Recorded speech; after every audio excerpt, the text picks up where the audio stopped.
नमस्कार विद्यार्थियों, हिंदी कक्षा में आप सभी का स्वागत है।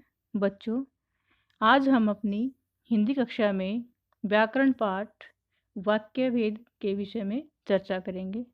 बच्चों, वाक्य वह लघुतम इकाई है जिसके द्वारा हम अपने मन के विचारों को दूसरों को समझा सकते हैं और दूसरों के मन के विचारों को स्वयं समझ सकते हैं।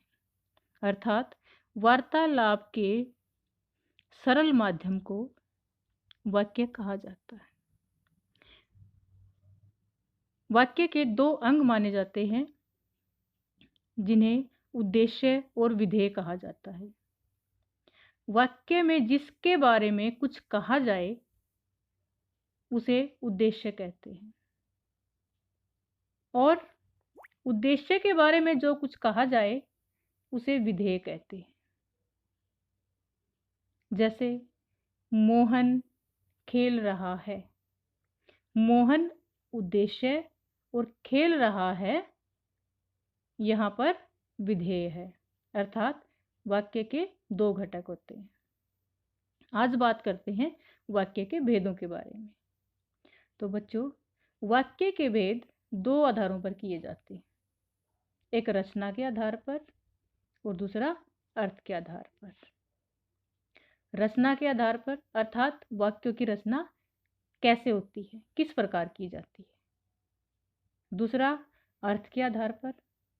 अर्थ यानी कि जो भी वाक्य हम बोलते हैं उसका अर्थ किस प्रकार निकलता है, उसका अर्थ क्या निकलता है, ये इसको वर्गीकृत किया जाता है अर्थ के आधार पर। तो बच्चों, वाक्य के भेदों को दो आधारों पर किया जाता है, एक रचना के आधार पर और एक अर्थ के आधार पर। तो सबसे पहले बात करते हैं रचना के आधार पर वाक्य के भेदों के बारे में। बच्चों, रचना के आधार पर वाक्य के भेदों को तीन भागों में वर्गीकृत किया गया है। नंबर एक, सरल वाक्य अर्थात साधारण वाक्य, सिंपल सेंटेंस, जिसमें एक कर्ता और एक क्रिया होती है। संयुक्त वाक्य। बेटा, संयुक्त वाक्य वे वाक्य होते हैं जिसमें दो वाक्यों को संबंध बोधक वाक्यों के साथ जोड़ा जाता है, कंजक्शन वर्ड्स के साथ जोड़ा जाता है।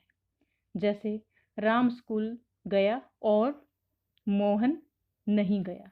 तो और जो है यहाँ पर संबंध बोधक शब्द है। अब बात करते हैं बेटा मिश्र वाक्य की। मिश्र वाक्य वे वाक्य होते हैं जहां पर एक वाक्य मुख्य होता है और दूसरा उस पर आश्रित होता है। जैसे तुमने कहा था कि कल तुम आओगे। ठीक है, तो इसमें तुमने कहा था कि मुख्य वाक्य, कि तुम आओगे आश्रित वाक्य। तो बेटा इस प्रकार रचना के आधार पर तीन भेद होते हैं, सरल, संयुक्त और मिश्र। बात करते हैं अर्थ की दृष्टि से वाक्य के भेदों की। बेटा, अर्थ की दृष्टि से वाक्य के 8 भेद होते हैं। नंबर एक, विधानवाचक, साधारण वाक्य, सिंपल सेंटेंस। नंबर दो, प्रश्नवाचक। नंबर तीन, निषेधवाचक। नंबर चार, आज्ञावाचक। नंबर पाँच, इच्छावाचक। नंबर छः, संदेहवाचक। नंबर सात, विस्मयादि बोधक। और नंबर आठ है बेटा संकेतवाचक वाक्य। इन सब वाक्य के भेदों को इनके अर्थ के आधार पर नाम दिया जाता है। मोहन स्कूल जाता है, विधानवाचक, साधारण सेंटेंस, सिंपल सेंटेंस। मोहन तुम स्कूल जाओ, यहाँ पर आज्ञा दी गई है तो ये आज्ञावाचक।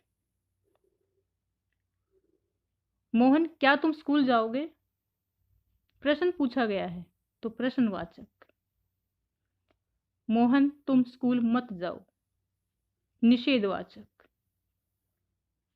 काश मोहन तुम स्कूल चले जाओ, इच्छावाचक। ओह मोहन स्कूल गया, विस्मयादि बोधक।